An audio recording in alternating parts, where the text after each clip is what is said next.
Home team, y'all know what it is, man. It's the day after a big game, a big win. Falcons go on the road to NOLA, take over the whole damn place.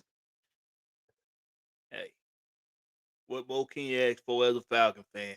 Just beat the damn Skanks. When all else fails, just beat the damn Skanks. But we're going to be clear about some things today that maybe some of the fan base might be saying. We shouldn't have won that game. We're going to get into it. It's time for Let's Be Clear. Let's get to it. Say. Let's be clear. Shoo! I hard time when you drive, will make you need it up. Don't get on the life, the shed ain't on your wood. For 12 sticks of your farms, like that eat on my void. Better more terror, bit clear till you back for. You been eating off them thoughts, I've been living off what you saw. When the court favors, you pack now and laters. That's exceptionally fraught, let's be clear.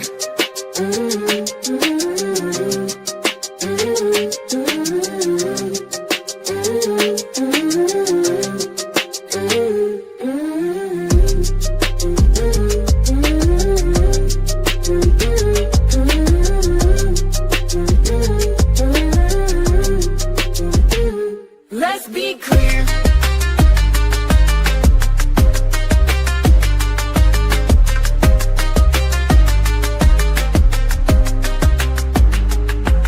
If you make it taste funny, you laugh into the bay. If you corny at the mouth, put some used to that's now home team.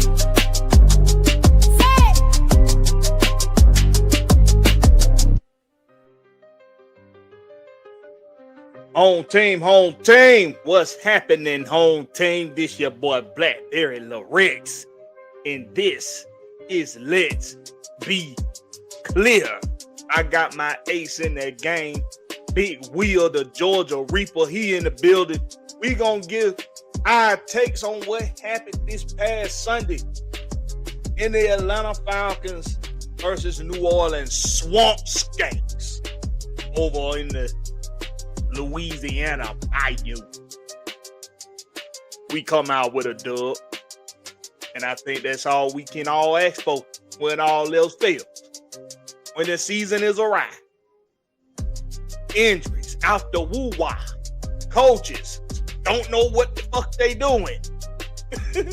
When all else fails, just beat the Skanks. No playoffs? Okay. Not gonna win a division? Okay.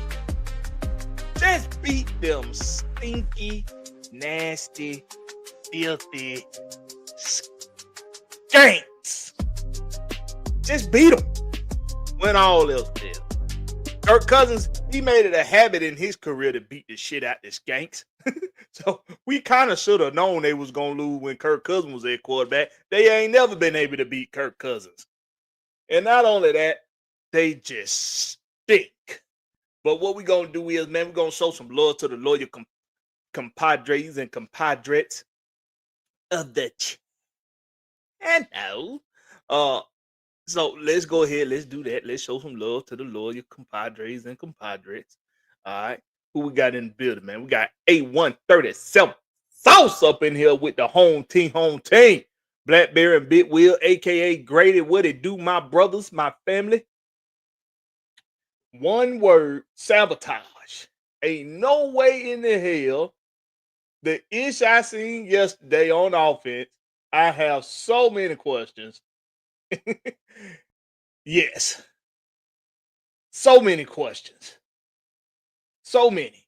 And I talked about it a little bit yesterday in my reaction video. That's what that game did mostly.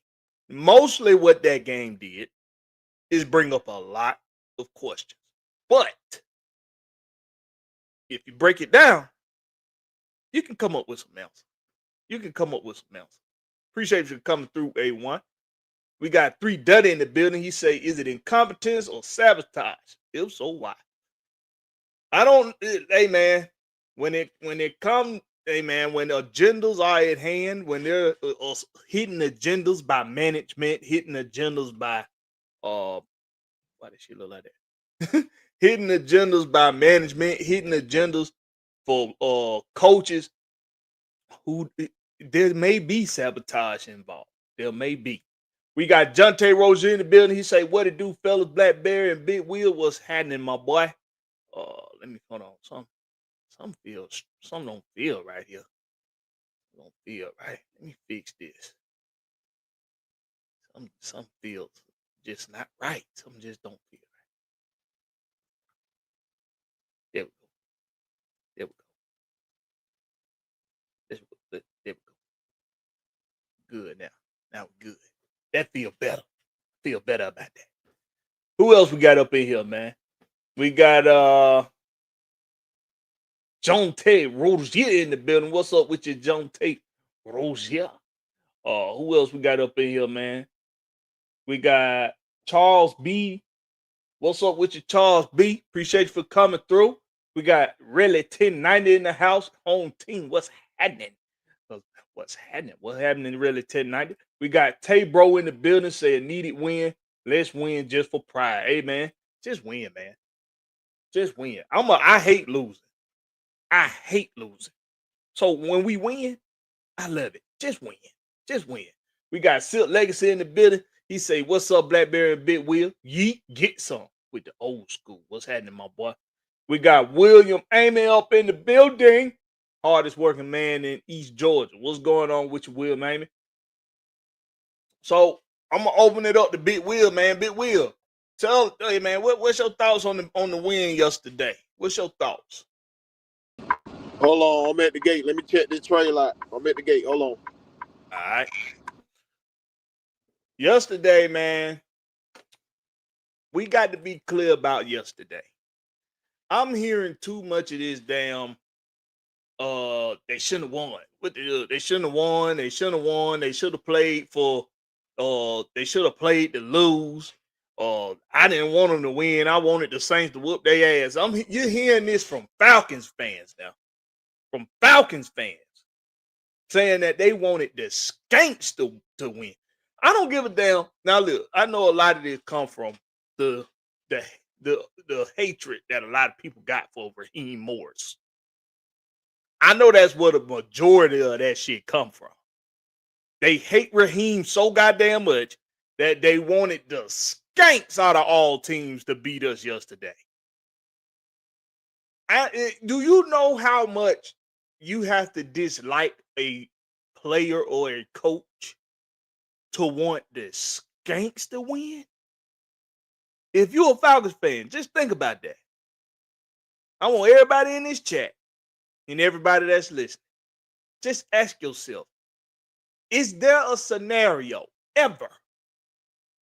Is there ever a scenario where you want the Saints to beat the Falcons? And you a Falcons fan. I don't give a damn what we going through. When all else fails, beat the Skanks.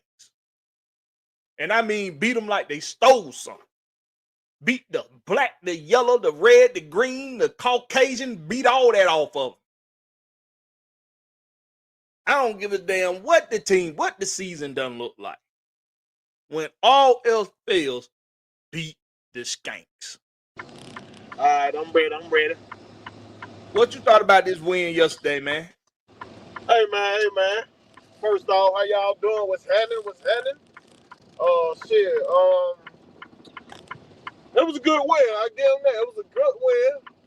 Much needed win. And you know, I know we're gonna have folks ready to jump down Kyle Pitt's throat like somebody already did. I ain't gonna say who did. And folks having more questions than answer about this game. So As I told y'all before, I was gonna watch this game on Red Zone, so I did. I watched the game on Red Zone, Yeah. but I did have a chance to go back and watch the game yesterday. Go back and watch it once I got off work and everything. I went back and rewatched the game and everything. And Mhm. in the stat sheet, he gonna have your boy Kyle Pitts with 3 drops, but he's only responsible for 1 drop. On the Really? other one, the defensive back made a hell of a play. He came through, scraped the ball out of his hand. Did the ball hit his hand? Yeah, he knocked it out of his hand. It was a great defensive play. On the other one, Didn't he have a diamond? I ain't trying to hear Didn't that the ball go right in the diamond? On the other one, the defensive back was holding both of his arms on that pick six. Both his arms was locked down, and that's why he couldn't catch the ball. And the referee didn't call shit. The man was a goddamn book bag on Kyle Pitts' back. He got both his arms pinned down, and the referee ain't called a goddamn thing. And it was a pick six to the house. But the offense you seen yesterday was all led by Kirk Cousins asking for this. Because as we all know, Kirk Cousins already started the game this year. In Miami, they did not put Kirk Cousins on the center. Right. They had him in pistol in Miami. Right. So there was Kirk Cousins saying, "Hey man, look, this shit ain't working for me. It ain't working. Put me under center, and let's do this thing. I mean, you can have some play action, but let's run this under center. Let's do this play action." And you can tell that this was Kirk Cousins asking for this. And this is what I want. I want our young quarterback to start lobbying more for things that he like to do on the offense. You feel what I'm saying? So this wasn't all of a sudden that Zach Robinson had this epiphany come to his head like, yeah, I'm gonna run under center. No, this was damn near heavily suggested by Kirk Cousins. I promise you that. And you can see Kirk Cousins go. First thing he do, he go over and find Zach Robinson and talk to him on the sideline about what we need to work on next. You feel what I'm saying? See, the young quarterback don't have that experience in him. He don't think, you know what I'm saying? He don't think he have that pull to, you know what I'm saying, to disagree with his coaches. You feel what I'm saying? So I need Michael Penn to drop his nuts a little bit when he get that starting job back. Drop his nuts a little bit. Tell these folk what you like to do. Because if they gonna stick with this damn coaches, and I got a feeling we might go on a little win a couple more games, but I ain't even. I'm still red zoning their ass next week, so we ain't even going there. But you know what I'm saying? Like, I got a feeling because that's how shit work in Atlanta. It's just when we want to get rid of somebody, motherfucker start doing a little something good, and the motherfucker owner feel like he gonna keep them again. So. But it was a good game. Hey, man, the defense was relentless all fucking night. We supposed to have more sacks and turnover than what we did. Like I said, the referee swallowing their damn whistle, and we can't, as we know as Falcon fans, we can't expect no whistles. But it was just egregious. If you sitting there watching the game, you looking at it. It's always egregious. They holding the shit out of these boys. Yep. So, like, we supposed to beat the Saints worse than what we did, dog. We kept the Saints in the game by the penalties we was getting. That's what kept the Saints like they had a chance. Because on some drives that we was doing, on offense, we had penalties that backed us up. We was 3-1. We was 3rd and 1. And we had 2 back-to-back penalties. 2 of them. Yep. So, like, we kept the Saints in the game by the penalty we had. We had what? I think we had like 9 for like 90-something or some shit like that. Somewhere in there. So I'm like, and got your boy Xavier Watts missed the interception. I'm like, oh my God, how did you not catch that, Xavier? And it ended up being a completion to the Saints receiver. Yeah, that was crazy. I'm like, how the hell you missed that? That was crazy. Then he ended up snatching the interception away from Mike Hughes. Mike Hughes wasn't gonna catch that shit. Oh, But that shit was right up. Mike Hughes he had that eye locked on that motherfucker. He wasn't gonna catch. He was mad as hell at White's ass. He was mad as fuck. Yeah, you can tell he was kind of salty about that. But that's what I want out. That's what I want out my players, man. I want you to be hungry for it. Right, I want that competitiveness. You heard AJ. You heard AJ on the mic up saying, "Oh, Mike was salty. Mike salty about that." Yeah, that was crazy, boy. You looking like, damn, bro. You gonna take my pick from me, man. Take my pick. Hey, boy. Thank God for Mike Hughes and D Alpha. Them boy was menace out there, boy. Yes. Oh my God. D Alpha was like, I'm finna show y'all why the hell they came to Canada and get me. I'm gonna show y'all why they came to Canada and get me. That boy was wrecking havoc. Well, they didn't go to Canada to get him. He came from a Canadian team. I ain't talking about literally, bro. They called and told him come work out for the team. Come on now. You know what I'm talking about. But yeah, he showed y'all why the hell they looked at him in the first place. Right. Yeah, he a lot of what happened last season and the season before, a lot of it was because it was just a lot of questionable defensive tactics from the coaching, and it made everybody look bad. The whole everybody look bad. That's what I said. You remember I said that last year? I said that's what I said. When the whole team look bad, that's coaching. You might have a player fall back, when your whole defense fall back, that's coaching. That's coaching. Why the way this offense look today, and you can't do that with Michael Penix, that's coaching. That's coaching. You taking advantage of this young boy because you feel like you ain't got an answer to him, but Kirk Cousins was like, "Boy, I'm not finna play in this fucking pistol. Put me under center." And you got there, you know what I'm saying? You met his knees and everything yesterday, as you seen. Cause that offense was flowing. So you think it was Kirk Cousins that said, "This the offense I want to run. We finna run this offense." I 100% believe it was Kirk Cousins. Because like I said before, this ain't the first game he started. What did we do with him in Miami? We ran the same scheme we ran with Michael Penix. Yes. And think about it. When Penix came in last year, they put him under center. It's just your coach, your offensive coordinator, don't have a slightest idea. I mean, boy, I can't even talk right now. Don't have the slightest idea of what the fuck to do with this talent on this team. And he needs to be walked like you walking somebody across the street, like you walking an old lady across the street, help her across the street. No, he needs to be guided on what play calls to give. And Kirk Cousins, you know how Kirk, if you watch the quarterback show, you know how Kirk Cousins like to talk and tell you what he likes and everything. That's how you pretty much know what the hell went on without even being in the room. You feel what I'm saying? About how the game flew, how the game was flowing. You know what went on, bro. And he said after the game in his press conference, he said, I know what the quarterback coach at Williams.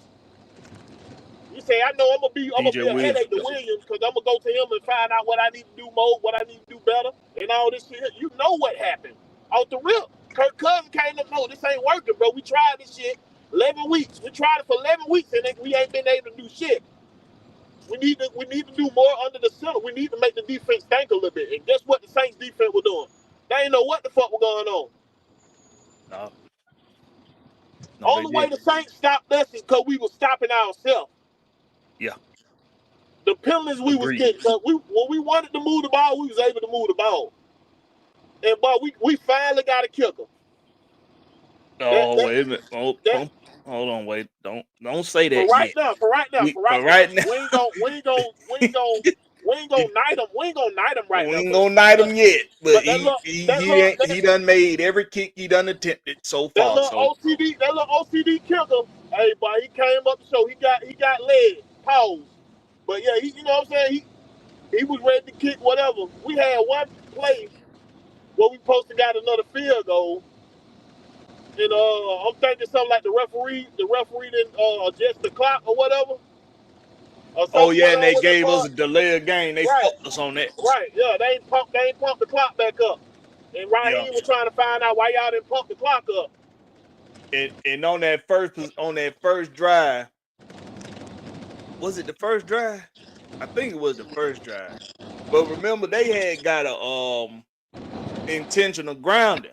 Oh, the Nah, Saints? it wasn't the first You talking drive. about the Saints? Yeah, the Saints had got an and that wasn't even intentional grounding. the referee was having I don't know what the fuck. That wasn't even a ground on the Saints. I don't even like the Saints, but that wasn't even a intentional ground. Well, he was outside to talk about when he threw it. Yeah, because your whole body don't have to be outside the tackle box. Just a part get of one your part. body. Right, jump one part. And so to fix that, to try to make up for that mistake, they gave us a bogus ass damn. Right. And that wasn't an intentional ground. Intentional grounding. They did a makeup call for that. Yeah. There needs to be, and I know they got one. They got a umpiring camp that they do, but they need a damn umpiring boot camp for these damn referees, man. They got a separate umpire that be up in the booth, bro, looking at the game. Who can tell them, hey, that went in, we got to fix it. But see, they also can't make the damn refs look stupid neither. That's why I'm about to say they don't want to make their brothers look dumb. Yeah. Tay-Bro say, are we sure Penix can run this offense? Look, bro. If you watched him in Washington, he ran under the center too. He was under the center at Washington too. He ran Kalen DeBoer in his offense. He run different styles out of there. He do shotgun. He do pistol. He do under the center. Now he stay in shotgun and pistol a lot in his offense, but he do go under center and he do a lot of play actions. But it ain't even about Penix being in the play action. I mean, the pistol. It's about the lack of play action that was coming out of the pistol. A lot of teams run pistol, but you got to have play action out of it. You got to have creativity coming out of that play action, so the defense don't get. You know what I'm saying? You don't have to run it as much as we were running it. We was running that's all he was running, and you come from this offense. I think maybe he probably looked at what LeVay been doing, then changed up a little bit. He was like, man, I got to try. Yo, because Sean McVay had to switch it up a little bit. He had to change it up a bit. Detroit had to change it up a little bit. You got to. This is the NFL. You got to be getting better every what they say, 2% better every time you can. 2% better. Because everybody got tape on you. You ain't gonna be able to do the same thing in this league. You can get away with it in college because of talent. Not here. Everybody got talent. And anytime the league done adopted, anytime the league, meaning all of the teams in the league, have adopted a trending offense or a trending defense, or it's usually offenses, the next season coordinators gonna figure out how to combat whatever was trending. And what was trending a lot last year was the damn screen game. It's a trending thing. Because running backs are back, making a case for why they are just as important as any other position on the field. Their versatility now. So defensive coordinators they've gotten adjusted to this. I don't even know how to describe this kind of offense with the pistol anymore, because you're in a shotgun, but you give your running back a disadvantage because you take away his head start. You take away the simultaneousness of holes opening up for him. Now he has to wait for holes to open, as opposed to that handoff taking about a second or two longer to happen, and the holes develop as he gets the handoff, and it's handoff react. In this case, it's handoff, delay, react, and that's giving defenses the advantage when you hand the ball off in the pistol. You know how you could counter that? Get creative, give him a pitch toss, get his feet going, get that bit going, do a pitch toss, let him go. You can get creative with the shit. That's what I'm saying. You can get creative with the shit if you really want to live in the pistol, but you can't be doing the same shit. You can't be giving the same tail. Yeah, you can't live in the pistol, man. You gotta use the pistol here and there, and you got to run. Yeah, it's kind of confusing to offensive players if you think about it, because it's like you're trying to run a zone scheme, but you're also trying to run a West Coast offense at the same time. What really works in the pistol, Blackberry? What Bro, thrives in the pistol? RPO. RPO, because they got the defensive but we don't do player has RPO. to hesitate. We don't never do RPO though. That's what I'm saying. We're not creative with our pistol. When you see most of the teams that use pistol, they are heavily RPO teams. Because you want to make the defense slow down. You want to make them think. Is he going to keep it or he going to give it to the back? You got to make them think a little bit. But we don't use none of that. But yesterday, our offense looked totally different. It was a totally different offense. I think we ran under center 50% of the time or some shit like that. More than that. That's crazy, bro. I'm like, we was under center for more than half of the game. Now you play action. We were play action fools yesterday. We ran play action so much. We played in 13 personnel, like 30% of the plays. 13 personnel. We had 3 tight ends in there, 30% of the plays, bro. I want to know, is we gonna run the same offense when Drake London get back in play? Are you gonna go back with Christian Lewis? Are you gonna go back to Bijan and Drake London show? So with your Michael? So what we had over 8 people touch the ball yesterday in the passing game. You say we had what? You cut out. We had over 8 people touch the ball yesterday in the passing game. Yeah, see, somebody said yesterday, they was forced to do something totally different yesterday because they was in a situation that they ain't been in all year. And that's what I wanted to see. That's what I want to see. And when Drake London come back, are you gonna stick with that same offense? I know we ain't gonna stick with the 13. Well, but what about 12? You can still run the 13. Huh? You can still run the 13 personnel with Drake in. That means you got to take Mooney out. Mooney, he's showing that he's coming back around. But you can't take. You Mooney ain't out. got to run. The thing is understanding how to run certain formations at the right time and how often to do it. Because if you can take you can run my bad. You can run a too tight set and still do a lot of what you was doing with the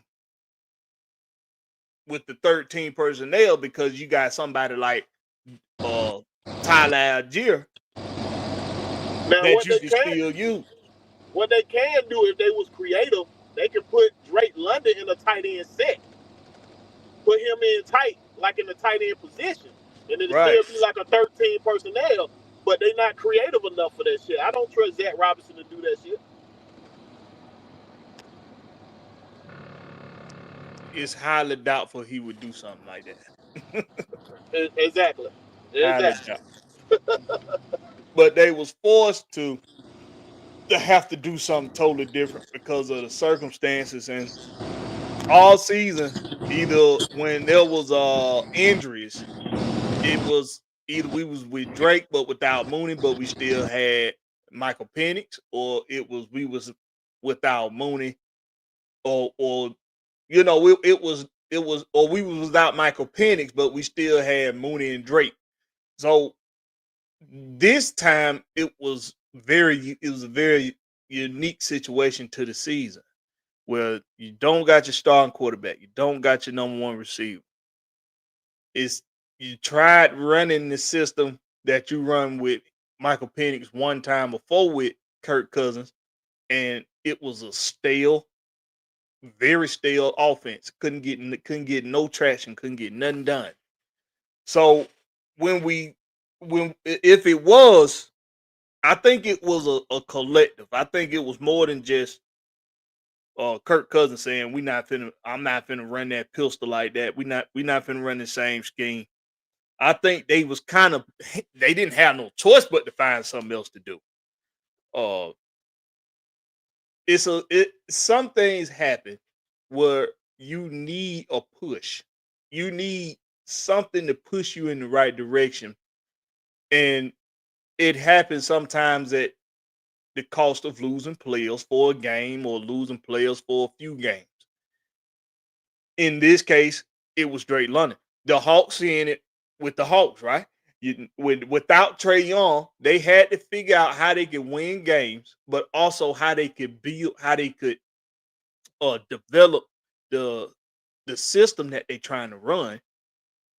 And hopefully when Trae come back, you can still implement that system. And those guys will still flourish and Trae on the field at the same time.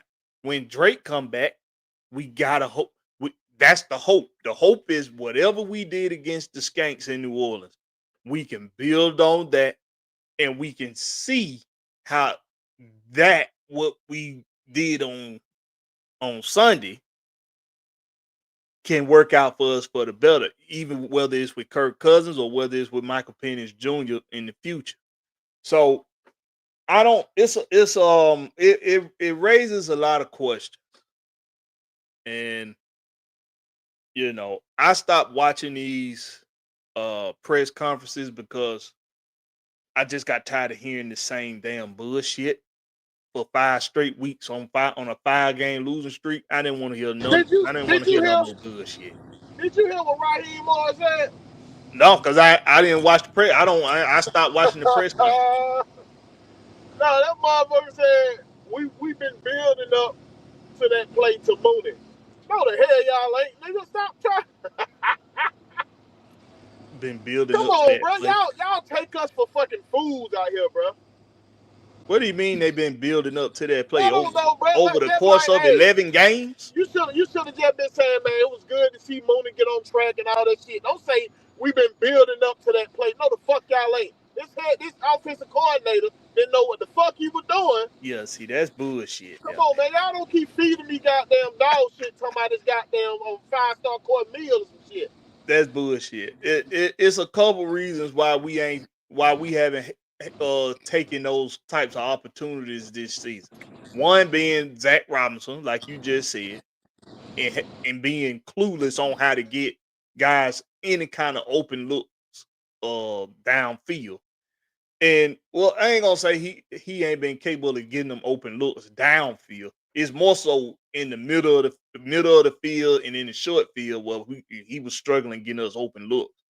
Mooney did have a couple drops early in the season on some deep routes, but sometimes it just take for a certain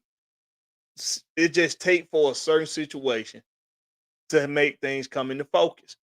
This was a situation where it was up to Darnell Mooney to step it up.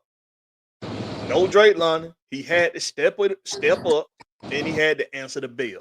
And he did. Man. Your boy Jake Matthew would get his line 8 all night.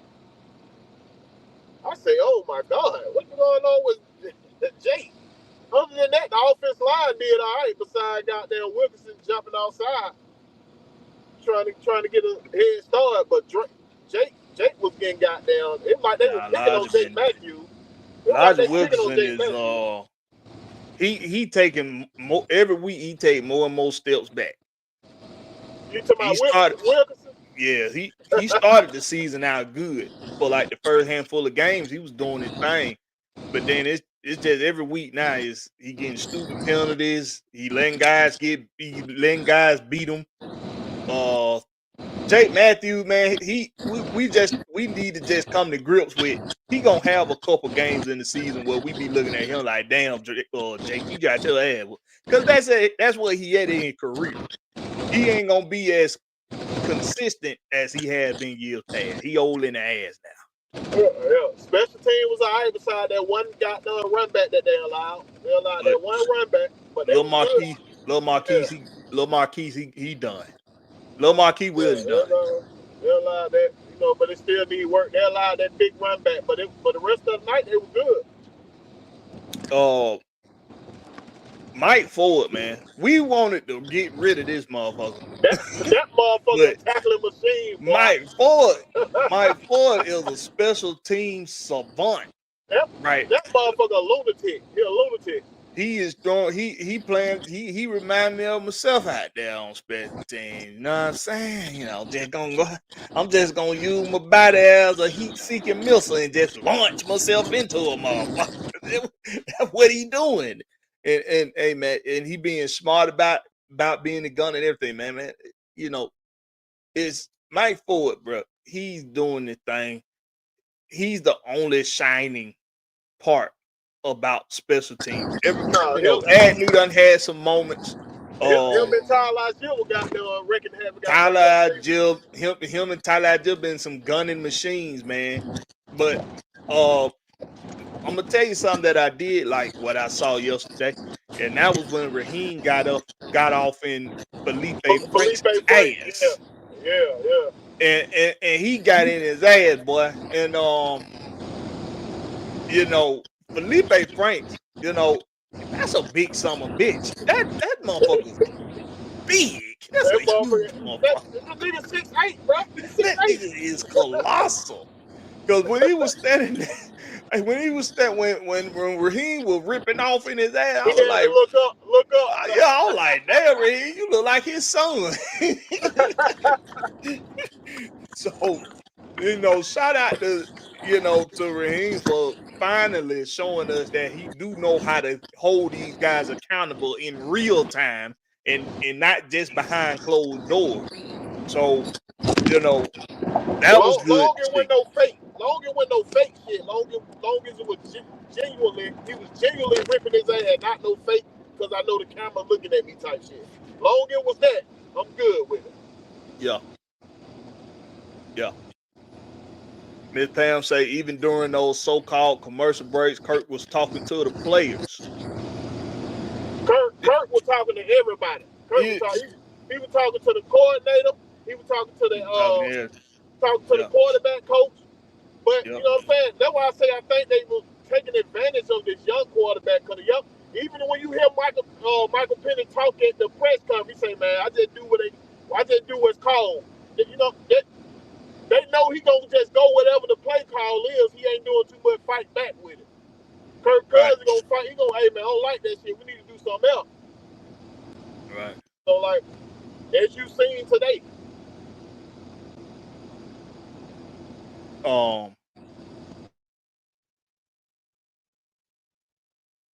I just forgot what I was gonna say. The Kirk Cousins thing, man. A lot of people, man. You know,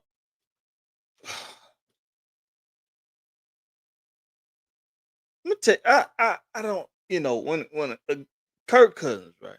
All right. So let's just talk about some narratives that was trying to be spread going into this game. And this is something I ain't never been about. All right. I've never been about this type shit. The Kirk Cousins is all for himself and he's selfish and he ain't trying to be a good team player. He ain't helping Michael Penix really behind the scenes. We know he ain't doing shit to help Michael Penix. Listen, man. A team don't play like how they played yesterday around a quarterback's leadership if the quarterback is an asshole. Let's be clear about that first. So the whole Kirk Cousins is an asshole and he fool himself and all that shit ain't for real. That shit ain't true. And I ain't never been about that. All right. I don't know the man personally. I just know from what I see. And from what I see, he's a man of respect, but he's a competitor. And it's his job to be a competitor. And people forget that shit. People forget that. Oh, he mad because he ain't getting the starting job. He jealous of Michael Penix. He all that. I said that he knew if Michael Penix got that got that start last year, he knew his job was done until they needed him again. Because Michael Penix showed him that he knew that. But that's a part of being a competitor. Yeah, a quarterback is a competitive position. It's competitive, man. You don't shun somebody for being a competitor. You shun them when they do underhanded things to gain an upper hand on somebody. That's what you do. The underhanded shit and the damn, the sneaky shit that they do or lies that they tell. That's something that you shun a motherfucker in a competitive nature for. But if it's because he lied about being hurt or something like that, all these motherfuckers lie about being hurt. Because all of them playing hurt every fucking week. Everybody. The only motherfuckers ain't playing hurt is the motherfuckers that don't fucking play. That shit loud, But that's the only damn. Look. We gotta cut this shit with motherfuckers is selfish or motherfuckers not team players. You don't play the way he played. I mean, you don't play the way the team played around him if nobody likes him on the team. Because don't you think everybody else would see that he not helping Michael Penix, that he not being a team player? The other players would see that shit. And especially the offensive line. And they'll be like, nah, fuck this nigga. This nigga an asshole. We know these things have happened before. Look at what's his name? Played for Chicago and played for Chicago. His teammates did not like him. You talking about Jay Cutler? Jay Cutler. They didn't like Jay Cutler. Nobody wanted to play around Jay Cutler. He was an asshole. When you're an asshole, don't nobody want to play around you. So they half-ass blocking, they half-ass in their routes. Why I'm gonna make this nigga look good? The team ain't shit and he ain't shit. What I'm finna make this nigga look good for? So that narrative there, I ain't never been about that. I ain't never been about that trying to diminish a man's name and diminish his character just because he's a competitor. I ain't never been about that shit. And and another narrative going into this week with the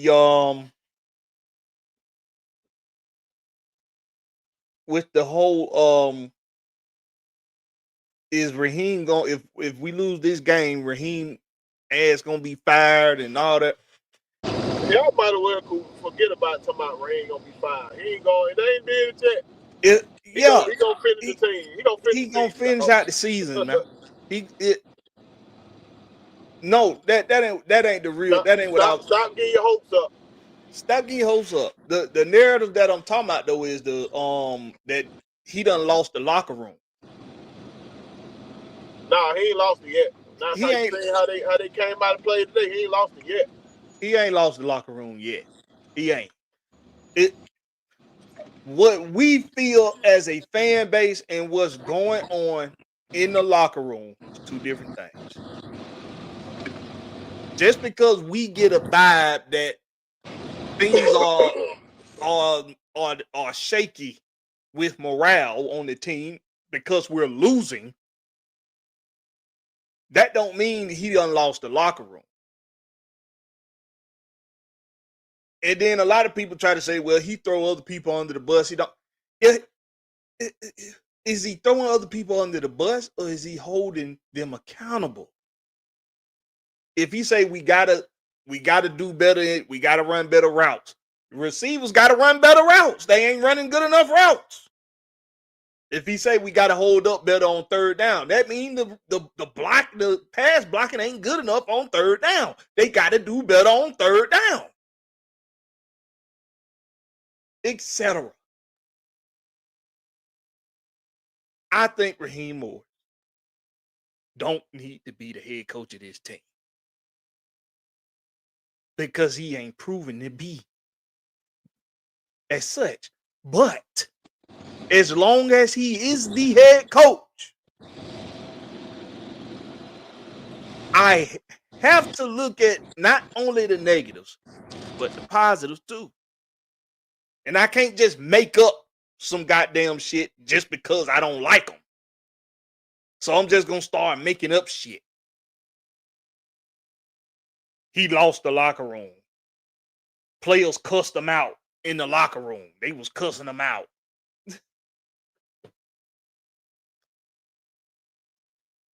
What y'all talking about, man? A137 say, right, Blakberry, a 3 tight end set. Mike Ford, special team guard out there. Yeah, Mike Ford been doing his thing, man. He been doing his thing. What's up with you? We're going. It's Happy Plains 54.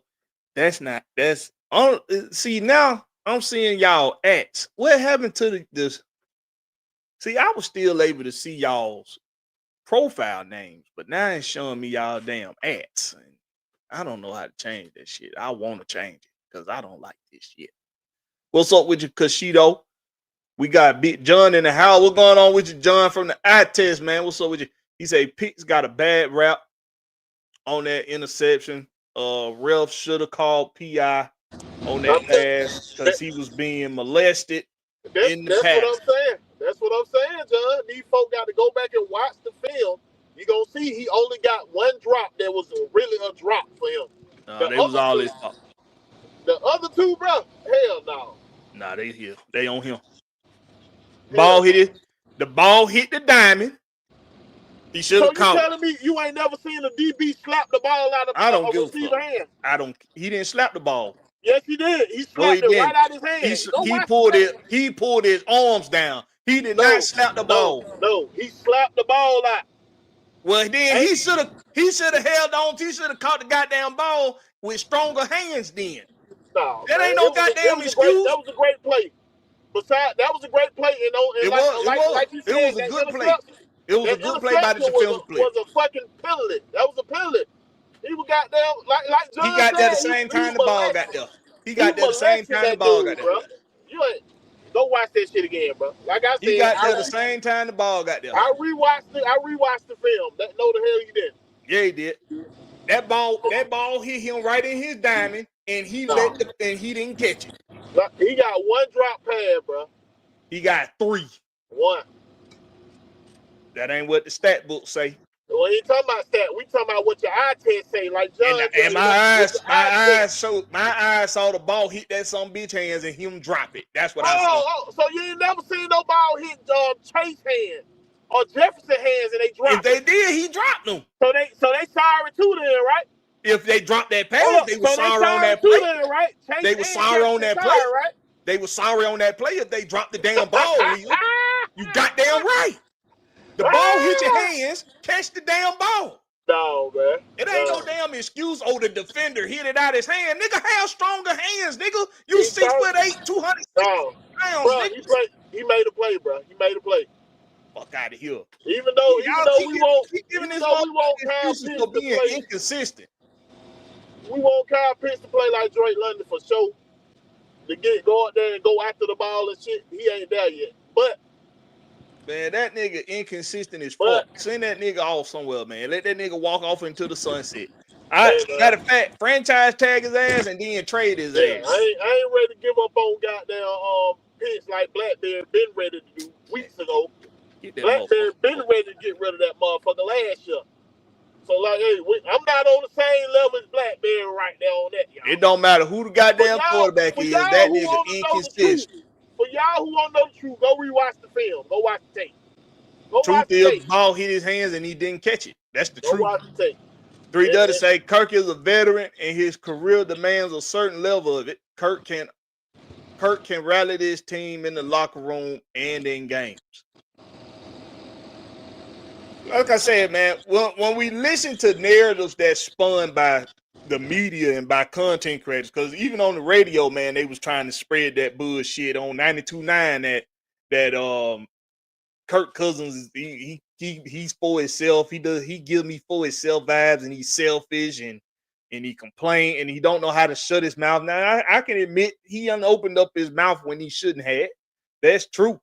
But I ain't never been about diminishing this dude's character, like he just some kind of devil in disguise, bro. I ain't never been about that because that dude ain't never showed me that. He just showed me how that he a competitor. But that's how you know some motherfuckers is really bitch made at the heart. And if you can't respect the competitor in an athlete, then that's because you used to being the person that lose all the time in competition. You a fucking loser if you can't respect the competitor in somebody. You don't know how to identify the difference in a competitor and somebody that's an asshole.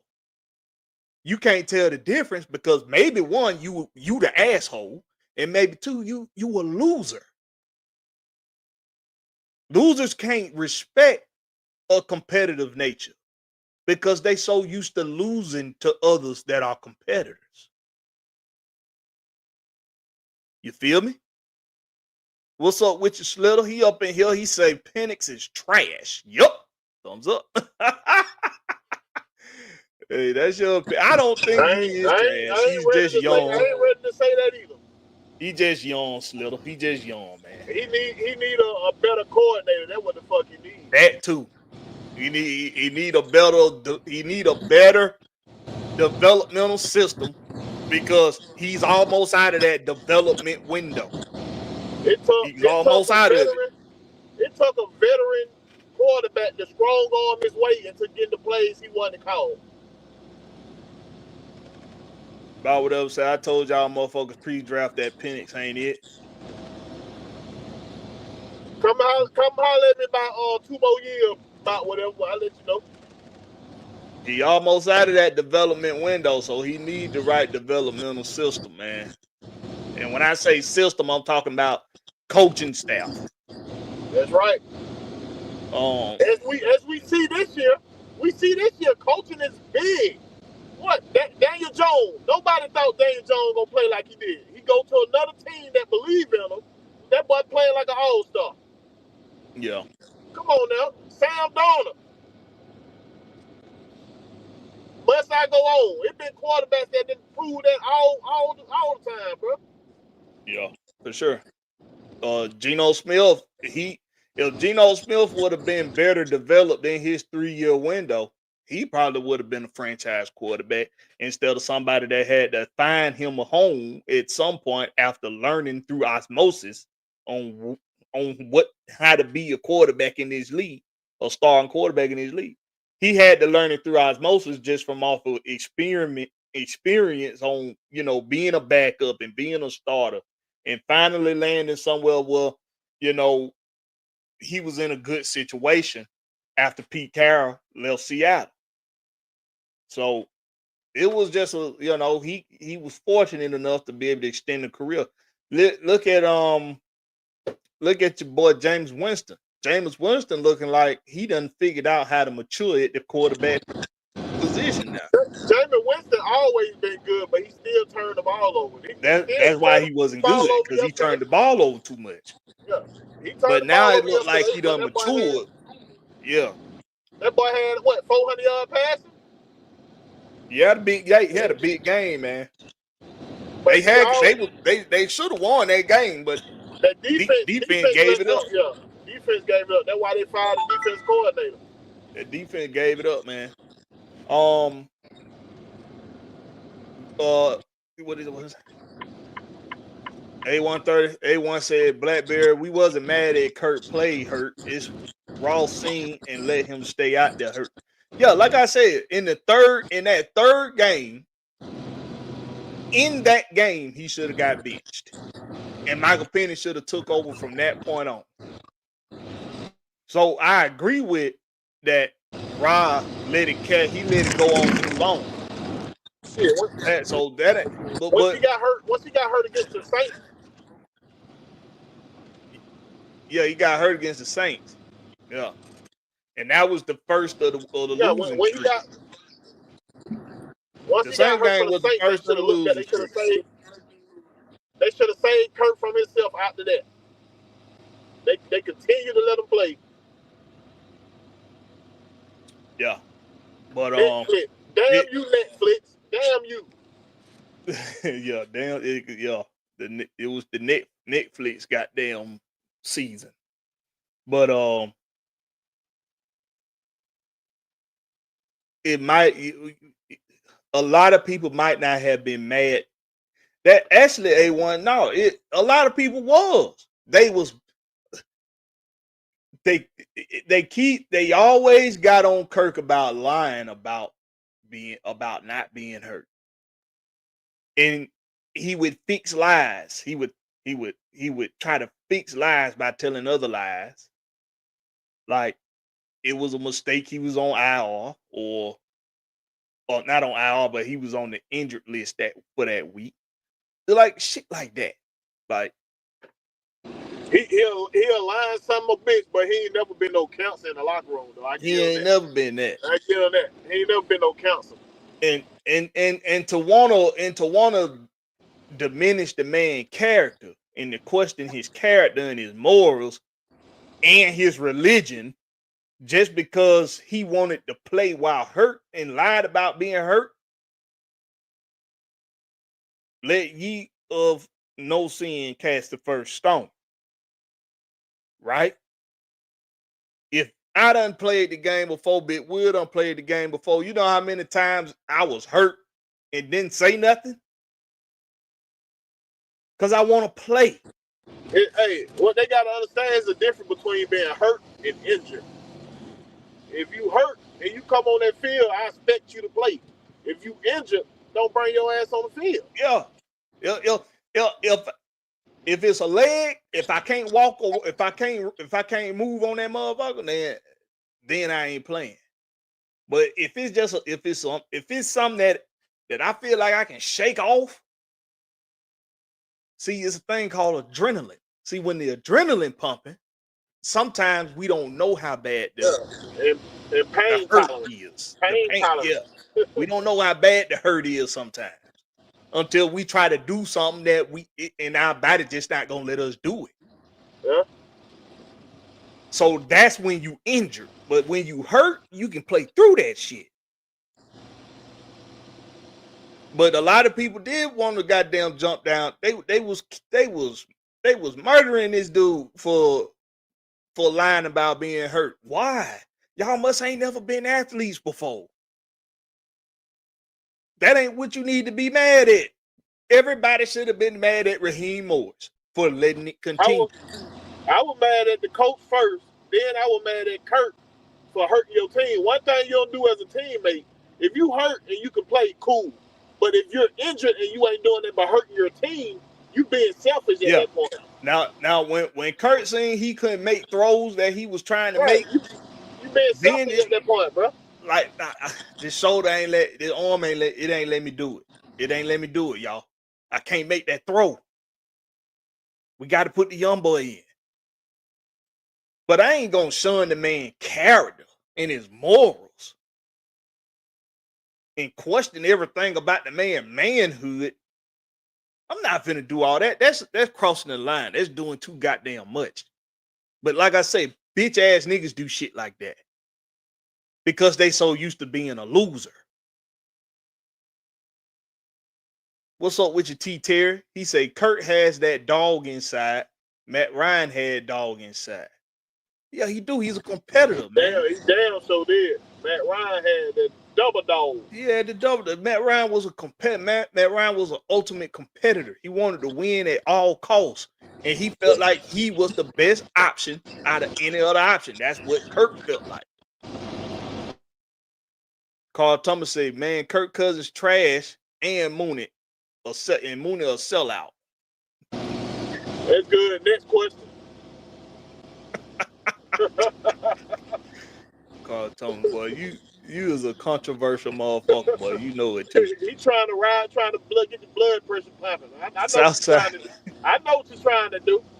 Southside say Penix is fine, bro. He's a young quarterback who's still figuring things out. Yeah, he'll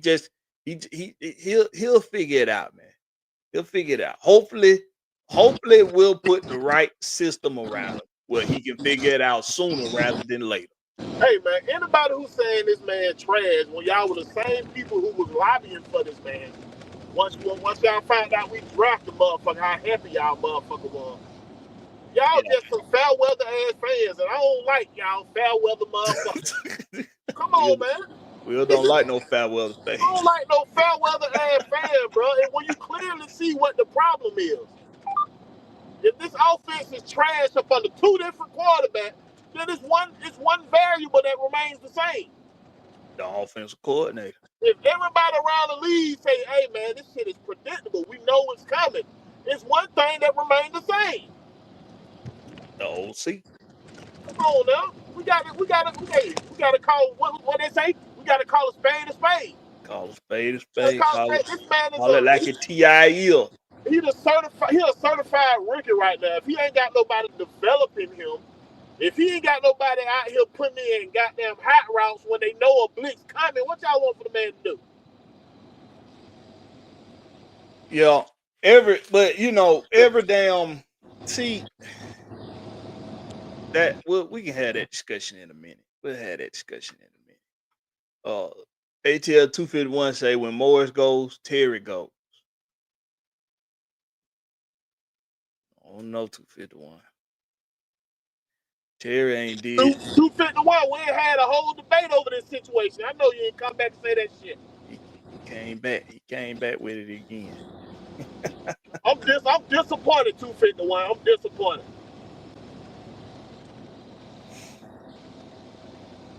Carl Thomas say, what was that dog against Carolina and Miami? It was called coaching. They had that man in the damn pistol. He said, I'm tired of this shit. Put me on the center.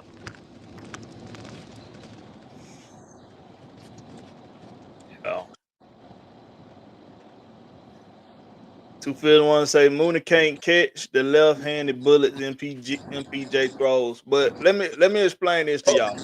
So, do anybody remember when Michael Vick when Ryder White first couple of seasons? Remember he had a problem. Well, his first couple seasons with Michael Vick. Y'all remember he had a problem catching Vick throws. But it ain't because they left-handed, and it ain't because the receivers don't know how to catch a fastball. What it is most left-handed quarterbacks with strong arms, they don't know how to put the right kind of touch on the ball. They don't know how to touch it, yeah. They don't know how to put the right kind of touch on the ball. Not every ball needs to be a 95-mile-per-hour fastball. Right. Think about a route. Think about on some routes. On some routes, when that receivers run, you don't want to throw them a bullet. You want to throw them something that they can lobby in. You can't lobby in no bullet because you got to have strong forearms, elbows, hands on the catch. So you can't catch it and lobby it in. Because if you try to lobby it in, you're gonna drop it. Some throws need to be lobbied in and not a fastball. So it's about the touch on the ball. Mostly. I ain't excusing Mooney for all his drops. But for the most part. He was trying to get back to knowing himself that he's healthy. He had a broken collarbone, y'all. Yeah, it broke collarbone. If you ain't never been injured, it's all a mind thing. You got to be physically ready to play. If your mind still think you're injured, you go short on some shit at some times or something like that. You know, he's trying to protect his collarbone. Now he was finally comfortable yesterday. You can tell he was comfortable. He was able to go trust his body to get the ball. And he was doing that thing. Yeah. Because he know he ain't got to fight against Kurt of when to throw a bullet or when he can throw a lob a pass up. Now Kurt know how to do it. Penix don't know how to level that down all the way yet. He's getting better at it. Jonte Rose just said John Abraham said he spoke with the team and they still seem positive about the season about. It wasn't 7 games, but the last time we went to the Super Bowl, we came back from a bye week. We won the rest of our games in the regular season. I think we had won like 4 straight games. That's not 7. That's not 7 games. But we was like 1 game over 500 going into the bye. And we were not, it wasn't a sure thing we was finna just walk into the playoffs that year. We had to win the rest of our games to get a home game in the playoffs. Just so happened we ended up with 2 home games because the Packers they won their wild card game on the road. So we had home field advantage all the way throughout the playoffs until the Super Bowl. So sometimes, man, teams can pull it together. I don't know if we can do that. I know that I think we have difference makers still out there. Difference makers like James Pierce Jr. and Jesse Bates and Jalen Walker and them two Divine ballers. Diablo. Why? Welcome back, Divine Diablo, with the club on. With the club on, That man. motherfucker was booting niggas out the club. Nope. I bet only thing he probably wish he had that second hand for that interception though. He couldn't, Yeah. he couldn't get that motherfucker, boy. He was doing that best John Abraham impression yesterday. And AJ Terrell, man, on the defensive side of the ball, y'all, we still got a lot of difference makers. If we can do what we did yesterday, and I know it was the Skanks and they not a good team anyway, but y'all forget. It don't matter about how good or how bad anybody is in this division. We always play each other the same way every single time we play. Hard, tough. It's gonna be a slobber knocker in these division games. So if we can play, no matter what the record is, no matter how the season done looked, you gonna get the best out of each other in this division. So if the players are still optimistic and the players are still saying they got faith in the season, that's because they still behind who? Who they still behind? Who they still playing for? If they still got belief in the season. Raheem Moore.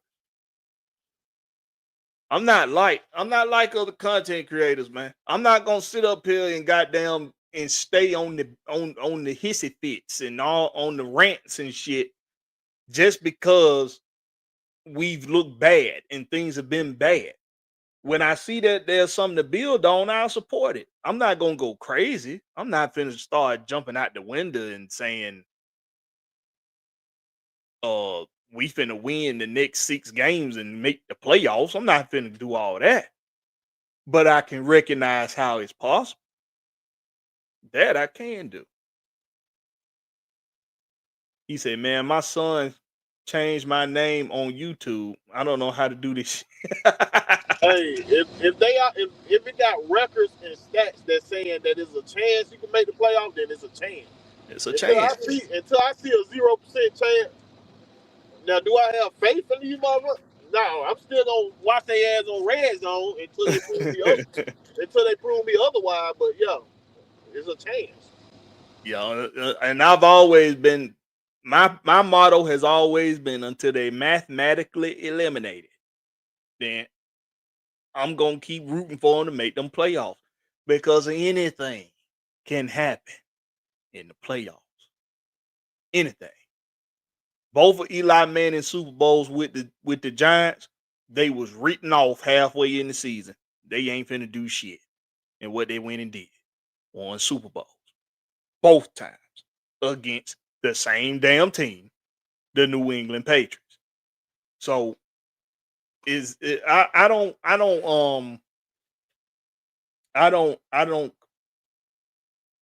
subscribe to that, bro. To giving up on the season just because things haven't looked good. I think about you got to think about a season like a boxing fight. It might be. I mean, it was fights where your boy Muhammad Ali was getting his ass tattooed and tagged the whole goddamn match. The George Foreman fight, for example, you getting his ass beat in that damn fight. But he knew he had a strategy, he had a game plan, and he stuck with it. He stuck with the game plan. Got knocked down a couple times, got back up, stuck with the game plan. Let this big nigga wear himself out, and at the right time, that's when I'm gonna take my shots. I'm gonna knock his ass out. Nobody thought Muhammad Ali was gonna knock out George Foreman. George Foreman was a fucking bank. He was a fucking house. He was a fucking brick house, bro. So if he was gonna win in people's eyes, if he was gonna win, it was gonna be by decision. He knocked his ass out. He knocked him out. So it's gonna always be for me. It ain't over till it's over. It ain't over till the fat lady singing. All right. So we just gonna see, man. We gonna see. 3 Duddy say Pitt's right arm was held down. Pitts had to play bigger. He had to play bigger. That's it. That's it, 3 Duddy. Play bigger, bro. Play bigger. Be stronger than the defender. Be stronger than the defender. You supposed to be a mismatch, right? You supposed to be a mismatch for these DBs. Be bigger and stronger than the DBs. Don't let them pin your arms down. The ball hit your hands, catch the damn ball. I'm not giving that motherfucker no excuses. Now Moore's gone January 7th. Probably is. Probably should be gone. Probably should be gone. But what worries me, ATL 251, what worries me is if we do win out these games, let's say scenario, we win out these games, we go 10-7, but we don't make the playoffs. What worries me is there won't be no coaching change because we won 10 games. That's what worries me. Now, if you want to keep Raheem Morris, you need to at least fix the offensive coordinator position. Because just like we asked Silk last week on Friday Night Live, just like we asked Silk last week, me and Wolf, did he fix the defensive coordinator problem? The answer to that is yes. Did he fix the pass rush issue that we done had for many years? The answer to that is yes. We had another 5+ sack night, 5+ sack day yesterday. Guess what? Yep, we third in sacks. If the Browns didn't have no 10 sacks, we would have been second. We still would have been second. Brown had 10 fucking sacks yesterday. Yeah, the Browns was cooking yesterday on defense. defense. They were tearing Vegas ass up. They was cooking, and but we can't. That's why I said I look at the positives and the negatives. The positives is we've been wanting a defense for many years, y'all. Many years. Because even before the 2017 season, when we was the 8th best defense in football at the end of the season, even before that season, we was really bad on defense for a long time. We ain't had but one season in the last almost 20 years where we actually had a top 10 defense, and that was in 2017. This year, that's gonna change. We might not be a top 10 defense overall, but as far as pressure goes, we got to make up on that. We 16th right now. Yeah, we ain't gonna be top 10 overall, but that's because of the letdown we had for 5 straight games. So the pass rush is fixed. He fixed the DC position. They have to let him fix the offensive coordinator position. And if they don't fix it, if they don't make a change, that's when it's time for Raheem to go. That's when it's time. I might think, hey, I'm with y'all, man. He need to be fired. He need to be fired.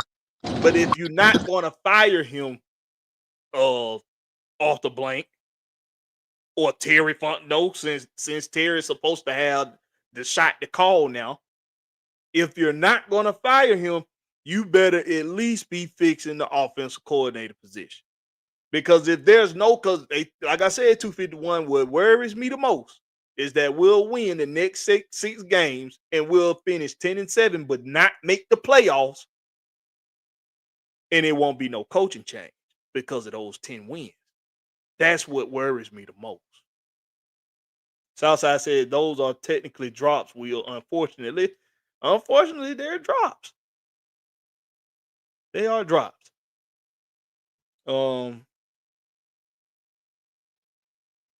Carl Thomas say, so Kirk Cousins, the Falcons savior.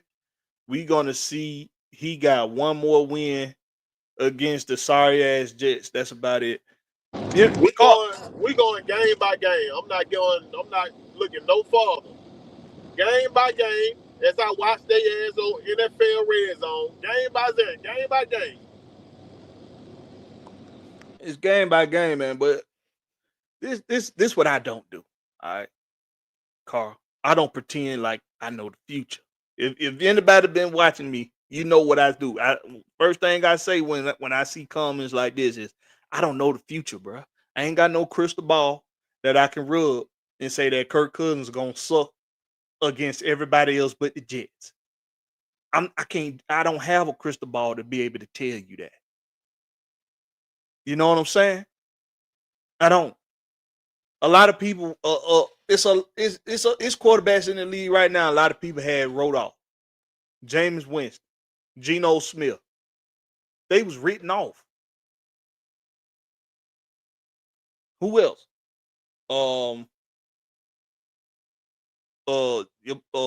Your boy in Dallas. He was written off. But that quietly is having a decent year. He's having a good season. Quietly. But he was written off.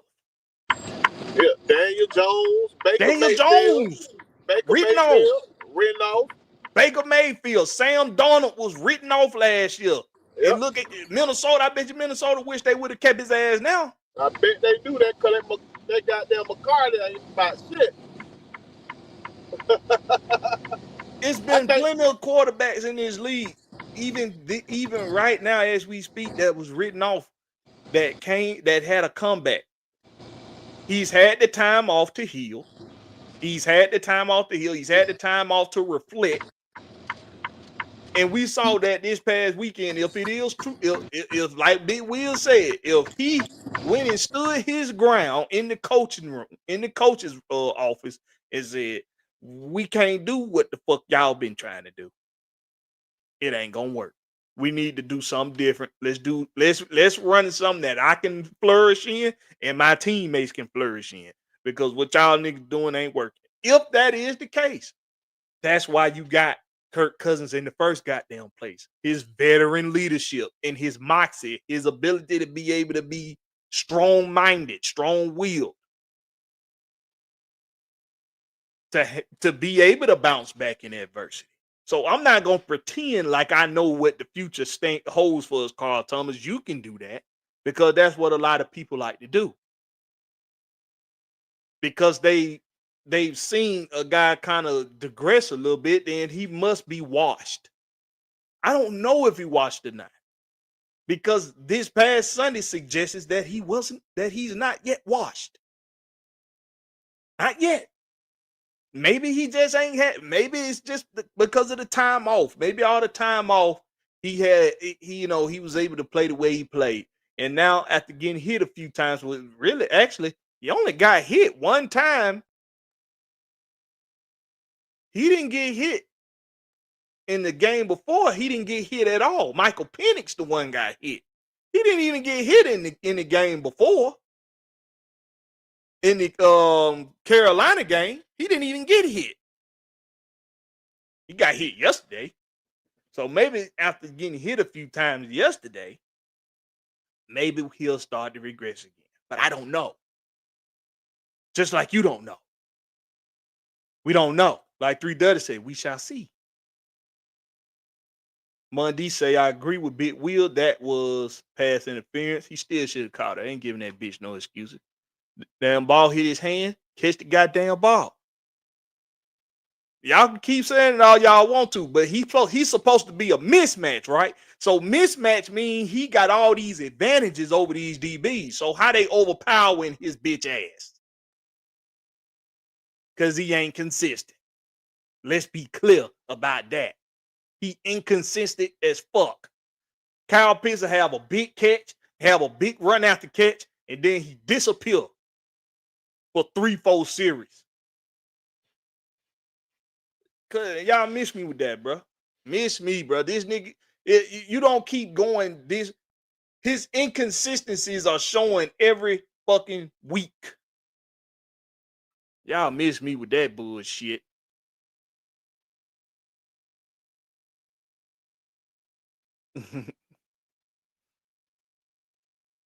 Kirk is no savior. He came in as a bridge quarterback. As we back on schedule. So we back on schedule. Excuse me. I ain't gonna say he was I don't think he was supposed to be a bridge quarterback. I think they expected to win with Kirk while teaching Michael Penix and developing Michael Penix along the way. Like Aaron Rodgers, Jordan Love, like Brett Favre, Aaron Rodgers. I think that's what the plan was, Daddy. He wasn't here to be a bridge. They expected to win with Kirk. Now, whether or not they some fools for expecting that or not, it's yet to be seen. But like I said, I ain't got no crystal ball.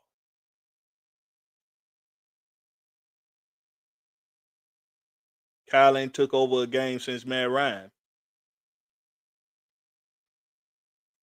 He might have had 1 or 2 games where he actually did kind of take off. No, he ain't. You right. You right, A1. He ain't took over a game since Matt Ryan. When you drafted in the first round, like he was drafted at tight end in the first round, the highest drafted tight end in history, you got to be able to do what A1 said right here. You got to be able to take over some games from time to time. We need you on a big catch, on a big drive, in a clutch moment. We need you to catch the goddamn ball, not be making the excuse that the DB pulled your arm down. How about your weak ass overpower the defensive back? Weak ass nigga. Y'all keep giving that nigga these excuses, bro. Michael say, I'm back, but since y'all talking about drops, did y'all see Pitts? I'm ready to see Josh Simeon, tight end from South Carolina, man. I ain't ready to see his ass neither, Michael, but yeah, that's what we were talking about. Southside say Kirk is it, our savior. What's Kirk is a vet quarterback who looks fully healthy from the Achilles and can handle more things than a young quarterback in Penix. Yeah, it ain't that he or no savior. He just looked like he healthy now, maybe. Maybe he's healthy now. Maybe the shoulder done healed up all the way. The Achilles it ain't tender no more. He needed the time off. And maybe that's all he needed. So we will see. Like 3 Days said earlier, we will see. Christy say hot mess with some of these quarterback comments. The thing is, we have had 2 quarterbacks over 2 seasons that do what they can with a hot mess of a HC and an OC. Period. Period, Christy. Period. Best friend. That's my best friend right there. That's my homegirl, Christy Lewis. And she just pretty much just said it in a nutshell. Period.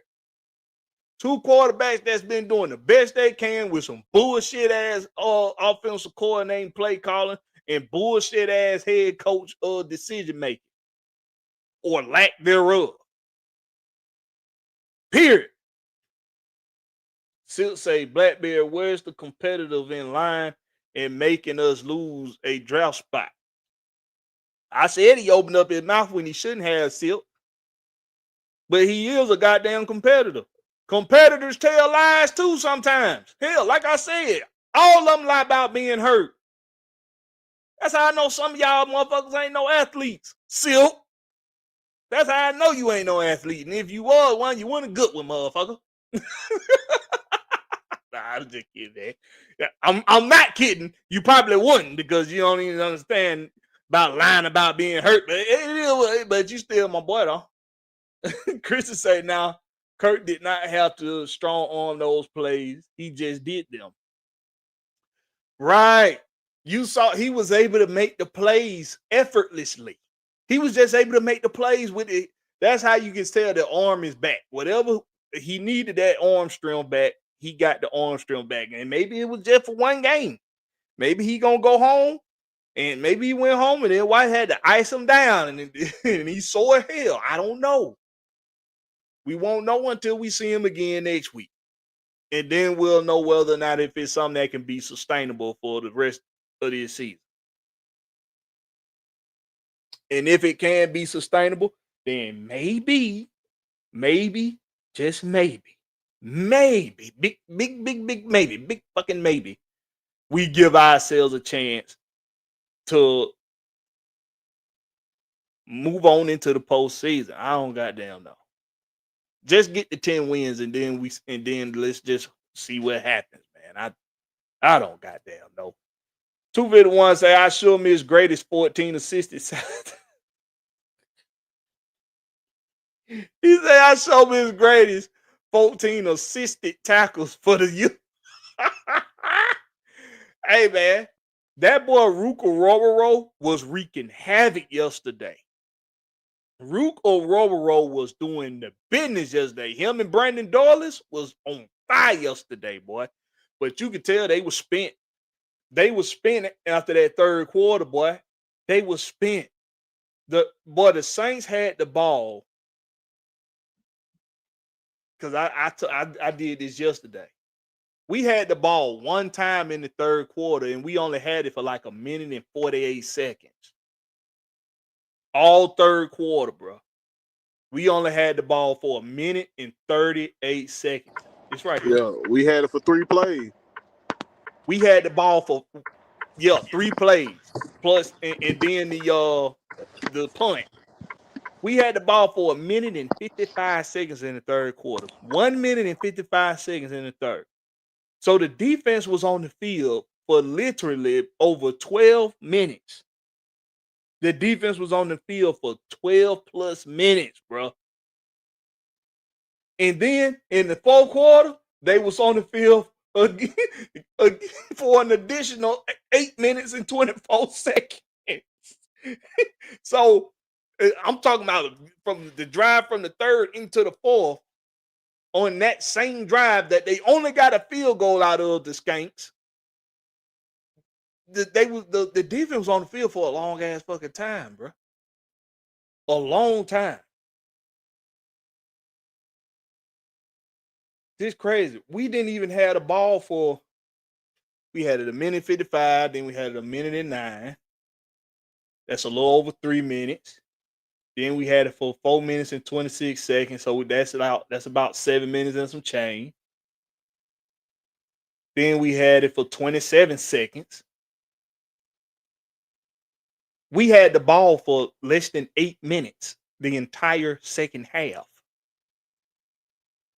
We had the ball for less than 8 minutes. We didn't even have the ball a full 8 minutes in the entire second half. The defense was spent, bro. They was tired. They was tired of getting after goddamn old shucks. It was tired of getting after old shucks. It was tired. Carl Thompson say Penix special. He playing on a poverty team. that's holding him back. Carl Thomas, I forgot how goddamn critical you was. You ain't been in chat all that much. You probably just been listening, waiting for us to be damped and doomed to hell as a team so you can start back trolling. Hey man, Carl Thomas always been very critical of these boys. So I can't say he doing something any different. He critical of them Hawks too. He say Trae Young ain't a superstar. That boy right there, you crazy as hell saying Trae Young ain't no superstar, boy. Who said that? Carl Thomas. What game he watching? When he making superstar look normal, that's a superstar. That's a superstar. They just don't know how to play with him yet. Once they learn how to play with him, that's gonna be it. Like I said, just have them play defense at the top of the key and tell them to hustle back and the hustle on the perimeter. Be a net. Defense is that's it. Defense is all about effort. All you got to do is just be a net out there. I ain't telling you to be all world defense. Just be a net. And see, he gotta, and they can't defend Trae the way they used to defending him on past teams because he got somebody that can bring the ball up the floor other than him now. Yep. So he got a few people that can bring the ball up. So and he got shooters. Shit, I ain't even realize I done cut my damn hand when I did that. Damn. That one of them hate cut when you start hating on Kyle Pitts. That shit, your skin get opened up. Oh shit, I'm about to be blistered from head to toe then because that motherfucker need to damn step it up. Now I'm with you that he need to step it up. He need to be making them, because on the 50-50 ball right now, you can't say that Kyle Pitts gonna win a 50-50 ball. Right. Now I'm with you on that. But but I ain't gonna make all them drops yesterday on him. That's what I'm saying. After me watching that whole game, I seen what really went on. But I'm still with you. He need to step it up for sure. And you think Travis Kelce don't have contested catches? You think George Kittle don't have contested catches? The ball too, though.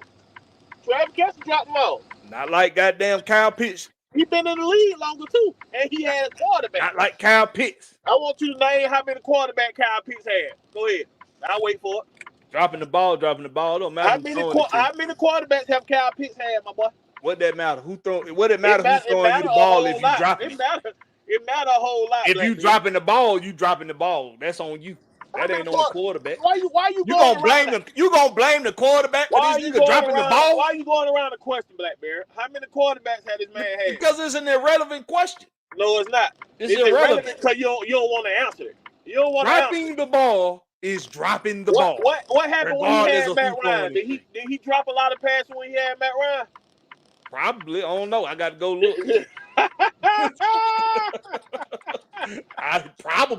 I got to go look. If I go look, I'll be able to tell you that, but I ain't going to look right now. Boy, you're a fool, boy. Michael say, how can we even evaluate Penix from one formation? That's a very good point. Very good. Now you want to agree. What? You weren't trying to hear all that shit. You saying get his ass out of here. Michael Penix, not Pitts. Michael Penix. He said Penix. Oh, okay. The hell? Oh, let me go unhook the trailer real quick. All right. Chris to say, even last week, Morris said in the press conference that there would be no changes, that we just got to get better. Southside said, I do believe Pitts will be playing somewhere else next year. I sure hope so. I want us to franchise him, and then I want us to trade the shit out of him. That's what I want us to do. Jameis looked deadly Sunday. Man, Jameis been doing this ever since he got his opportunity, man. He been doing his thing. And sometimes maturity comes when you have no choice but to sit down and evaluate and spectate. That nigga still a fool. He ain't no damn mature. That nigga damn fool. I'm talking about maturity in his game. Well, he did that when he went to the Saints. When Drew Brees, up under Drew Brees, would help him a lot. He went under Drew Brees, but He was under Drew. I he mean, when went under Sean Drew Payton, Brees. when Sean Payton got a hold on, he was up under Sean Payton. My bad. Sean Payton taught him. Yeah, Taught him he to went his on. He didn't play under Brees. Brees Yeah, was gone already. Brees played 1 year with him. 1 year. Was it 1 year he played with him? Yeah, 1 year. If I'm not mistaken. Maybe it was 1 year. How long Drew Brees been retired? Then that when David Carr came in or whatever, Derek Carr, whatever his name is. Yeah, Derek Carr. Yeah. But like I said, I gotta go look that up too. But I'm just trying to read the chat right now.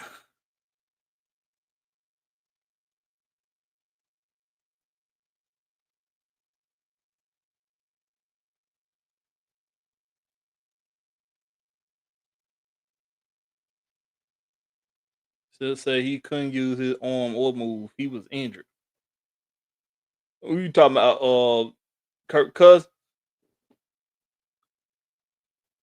They once said, but like you said, that's just a football player being a competitor. It is, man.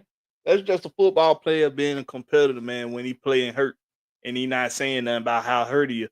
Like I said, at first we don't even know the extensiveness of the hurt. If we can still move the motherfucker, if we can still move it or move on it, then in our heads, we just playing through a little knick-knack until the adrenaline wear off and you really start to feel the shit for real, for real. And even then, you be telling yourself, man, I got down put some ice on that shit, let my wife massage it, put some Bengay on it, wrap it up, get to the game, let the manager's wife wrap it up real good with some tape, and then goddamn get on that there and goddamn handle business. Until you try to do what you need to do physically and your body doesn't let you. Then you had to be real with yourself and say, especially in a quarterback situation when it comes to his arm, that throwing arm, if you can't make the throws, you can't make the throws, Kurt. And you need to tell something. Your coach need to recognize that. Not excusing the coach for not recognizing that and doing something about it. That's why I say in that third game, that's when he should have been sat down in that game and let Michael Penix take over in that second half. But we let it go on for too damn long.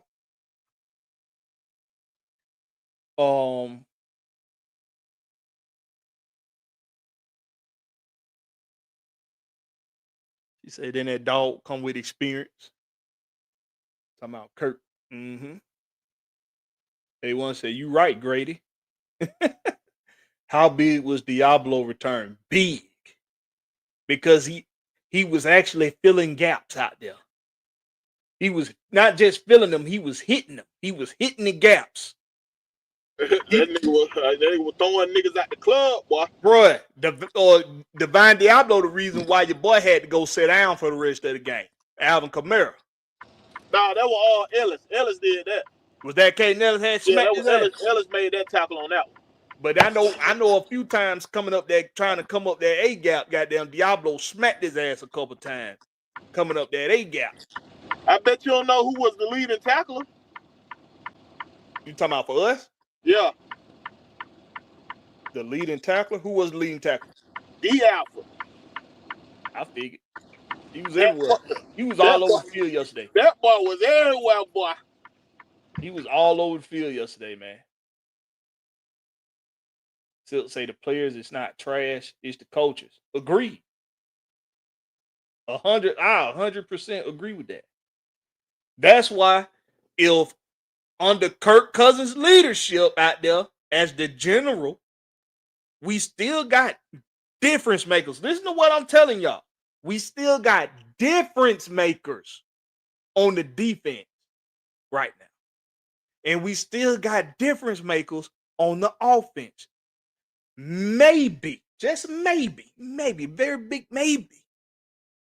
Under the leadership of Kirk Cousins, if he can play similar to how he played this past week against the Skanks, maybe we give ourselves a chance to turn this season around. It'll be the biggest comeback in a season that the league has ever seen. It'll be the biggest comeback the league has ever seen. And I know, like Big Will say, that black cat is walking all through on the ladders and splitting poles and stepping on cracks all over goddamn Atlanta. We cursed in a motherfucker. But like I said, curses are made to be broken. Maybe, just maybe. And I know a lot of people gonna be saying, "Oh, Blakberry said Kirk Cousins, I said it." I said maybe, motherfucker. Maybe we give ourselves a chance to turn this shit around. And I already know I'm gonna hear a motherfucker saying, "Blakberry, you said Kirk Cousins gonna be I said maybe, you stupid motherfucker. I said maybe." Y'all gonna learn not to fuck with me. ATL 251 said, no. You all had a discussion. I couldn't get my point across because I can't get my words out. I got 6 pages of why we should fire Terry. Oh, he talking to you, Big Will, about that about the pit last week. He said he couldn't get his words out. He said he need a rematch. ATL 251 said he need a rematch. He know how to get them words out now. He know how to put them words together now. See, he had some butterflies. He was nervous. He had a little nerves. But see, he know nerves come with being a competitor. Nerves come with being a competitor. So he done got them nerves out. He said he need a part 2. He say this time he want Will, motherfucker. He said, I want your ass, Will. He said he wants you right now. That's what he told me to tell you. That was 251 told me. That was 251 told me to tell you. Who said that? 251, ATL 251. Hey, y'all know I don't dump no smoke. Whoever want to challenge your boy in the Rex pit, come on with it. He ain't say that. I'm just bullshit. But he was saying right here how he basically right here saying I was outside. I ain't listen. I ain't here. Yeah, he said right here. He said he couldn't get his point across because he couldn't get his words out.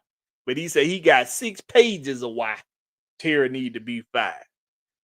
So he basically saying the nerves got to him, the butterflies got to him. He couldn't get his words out, get his point across. He got stage fright. He was a little nervous. That's all. Little butterflies. He had stage fright. He just a little nerve. That's all. But he said he good now. He done had him some chocolate milk and ate him a sat lunch, and he good to go. So he say he need a damn rematch. What he say? Southside says Zach Robinson is basically a rookie's play caller. Also, that's why I feel he looks more comfortable with a vet quarterback like Kirk. Happy Plain said, I told y'all the coach didn't fuck with Penn. Well, you did not spell that right, boy. I don't even want to read it. It ain't spelled right. to say they say Penn is trash, but he throw more 300 yards in 11 than a lot of quarterbacks with this offense of coordinator and coach. I like that. Yeah, man. Your boy Michael Penix gonna be all right, man. What's up with your King Treyway? He say, "What's good, Blakberry and Big Will? What's happening, my boy?" Christy say, if Kurt sat down this week and all we had to play was Eastern, y'all would see that Mo Rob would be back to what we've seen for the last 11 games. Probably, because I kind of believe that too, Christy. I think he'll go right back to playing that goddamn pistol because he know Eastern stick ain't gonna say nothing to him about it. He just gonna roll with the damn punches. Scotty Robinson up in here. What's going on with you, Scotty? He say that interception wasn't Kirk Cousins' fault. Blame Kyle Pitts. He got really, really bad hands because he soft with a capital T. Soft. motherfucking Charmin tissue soft. Blame the fucking referee. Until he prove otherwise. Blame the referee for not calling that pass interference goddamn on that bit. How you gonna catch something with both of your hands tied down? Ball hit his hands, Will. It don't matter, bro. Ball hit his hands, Will. Hey, man, hey. Them butt cheeks hit your hand a couple times. You don't hit everything that hit your hand, do you?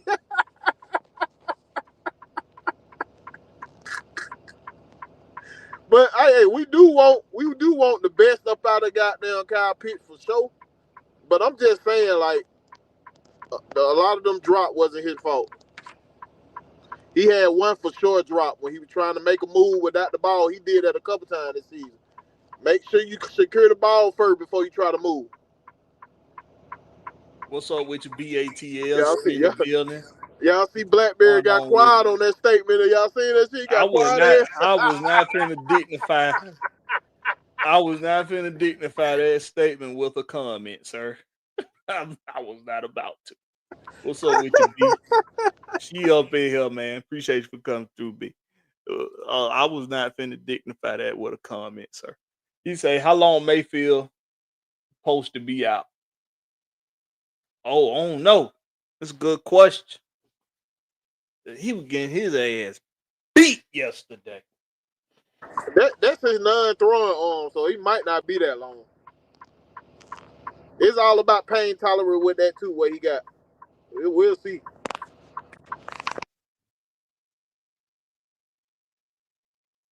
Well, my wife need to come on. She's supposed to be doing my hair.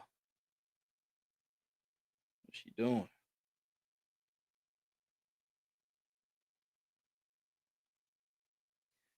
Buccaneers quarterback Baker Mayfield gets an encouraging update on shoulder injury 30 minutes ago. All right, this per Sports Illustrated columnist Carl Rasmussen. He say Buccaneers quarterback Baker Mayfield exited Sunday night's game against the Rams after suffering a shoulder injury on the final play before halftime. While launching a pass downfield, Mayfield crumbled in pain after putting everything he had into the throw, and he did not return for the second half. After the game, Todd Bowles said that Mayfield had sustained a left shoulder sprain, though the severity of it wasn't clear. Tampa Bay sent him in for an MRI, which revealed it was a low-grade sprain, potentially leaving the door open for him to play next week against the Cardinals, per NFL Network's Ian Rappaport. So, I'm trying to see what did he get hurt at? Did he get hurt when he fell to the ground? Or what? I think he was just getting his ass beat so much that game. He like, fuck that. I'll try again that week. I think he got hit on a previous play from that play, and it didn't really it took for him to have a motion for him to feel pain. I can buy that. I can buy that. Yeah. Because like you said, it's not his throwing on. So once he made a motion, that's when he felt it. Yeah. Shit. I had that shit happen to me one time before, man, and it's one of them injuries sneak up on you and you're mad because you're like, just when I was getting ready to get into my shit. like waking up with a sprained ankle on your off day. You can't do shit. How the hell I sprained my ankle? What the fuck? Yeah, when I did that. Ankle just be damn sprung for no reason, nigga. Damn. That's when you know you over you on the wrong side of 30. Scotty Robinson say Atlanta Falcons defense are third in the league in sacks with 39. They gonna get 50.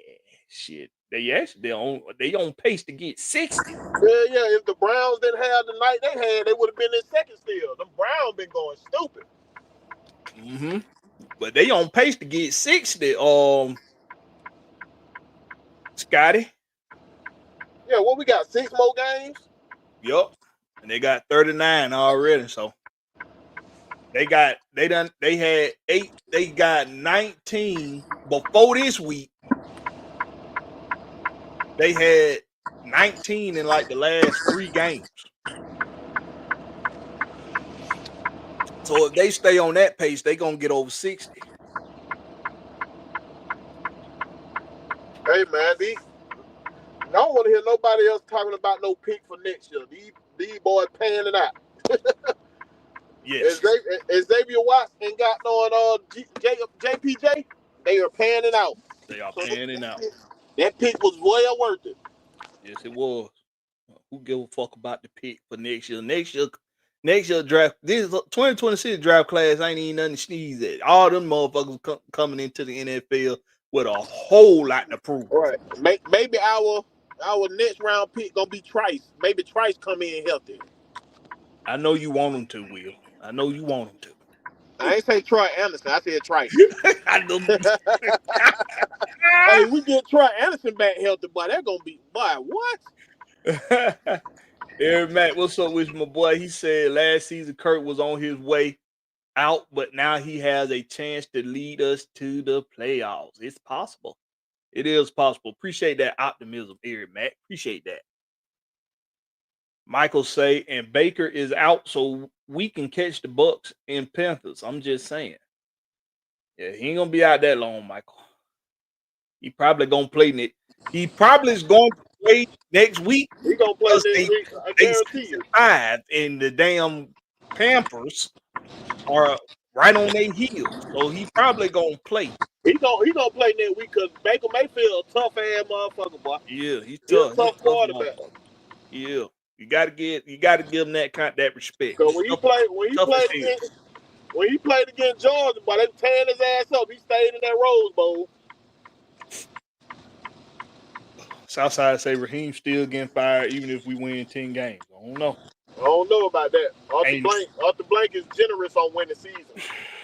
And there hasn't been any indicator at all that his job is at risk, especially in a 10-game scenario. Now, what Arthur Blank might hit him with, he might say, "Hey, I'm bringing you back, but I'm not bringing that offensive coordinator back. I'm not bringing your boy back, though. I'm not bringing that offensive coordinator back. So if you want him back, you gone too. You gone too. You want to follow his ass out the door? Go right on ahead. Go right on ahead. But I'm willing to give you another opportunity if you find you another offensive coordinator. Let me catch up with the chat a little bit. What up, Bernard Cantrell? He say, "What's up, fellas? I'm gonna go back and watch." Yeah, you ain't miss a whole lot. We just talk shit, shooting shit.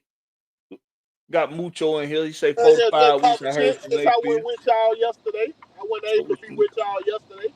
Talking about shit today. Yeah. Big Will had to talk his shit today because he wasn't with us yesterday. Yesterday he was in purgatory. He was in trucker purgatory yesterday. So with you, Mucho. We got another Lady Bird at AFN, Miss Pam in the building. She say hello, Blackberry and Big Will, and everyone in the chat. Happy Monday. Hello, Auntie Pam. Auntie Pam. She full of the pleasantries because she was able to go sit and watch an actual winning product this past Sunday. Hey, they took over New Orleans yesterday. Yeah. Those folks had a whole parade coming down the street. Oh, they done did that the past few seasons. They done did that the past few years. They actually had the police right there blocking it all this time. But you know something, and Knight Rider is right about this, because Knight Rider said a long time ago, if you go to the French Quarter during the football season, a lot of the French Quarter is Falcons fans. And I know that for a fact. So we don't necessarily take over when we go down there. We join the party.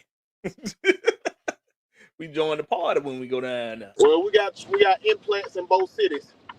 Yes. Because there's a lot of Skanks fans here, that's for sure.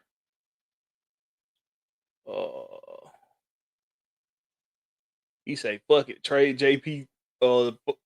Jesse Bates.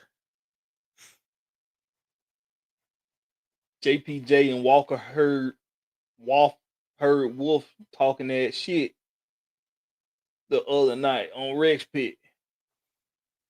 Yeah, man. But you know, they've been doing their thing all year. Especially now when y'all know your boy, our boy was back. Leonard Floyd was back this week too. And we saw the difference he made too now. Oh yeah, he was wrecking havoc too. Mm-hmm. Yeah, he wreaking havoc. It's still it. We got plenty of left on this team to turn this season around. It's gonna be a long road, y'all. Long, hard fought road. But hey, man, We need to fire our goddamn medical team, whoever them fuck boys is. All these all these mysterious ass injuries we get. We need to fire them boys. yeah. We're gonna see what happens, man, from here on out, man. Yeah, man. But this what being a fan all about, man. This what sports are all about, man. This what make it exciting. This what make it exciting. The obstacles, the adversity, the ups and the downs, the the energy, man. This is what it's all about. We gonna wrap it up, man. Big Will, give them your final word. We finna get up out of here.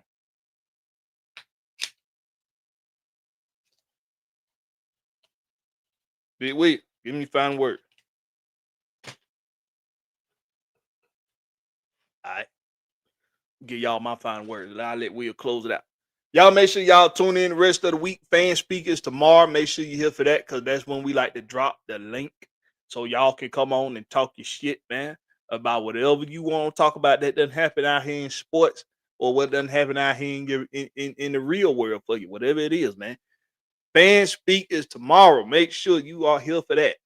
That'll be around 4:00, 4:30, something like that. Also, this week, there will not be a Friday Night Live, and there will not be a Rex Pit this week. It's the holidays, even though, I'm festive for the holiday. I don't say I celebrate Thanksgiving. I don't celebrate none of that shit. But I love to eat, and I love to spend time with my family. He don't celebrate it. He loves to indulge, though. I definitely indulge in the fiddles. I definitely would do that. Eat. And I love spending time with family, man, that I haven't seen in a long time, man. I love to get with family, man, and spend that time with family, man.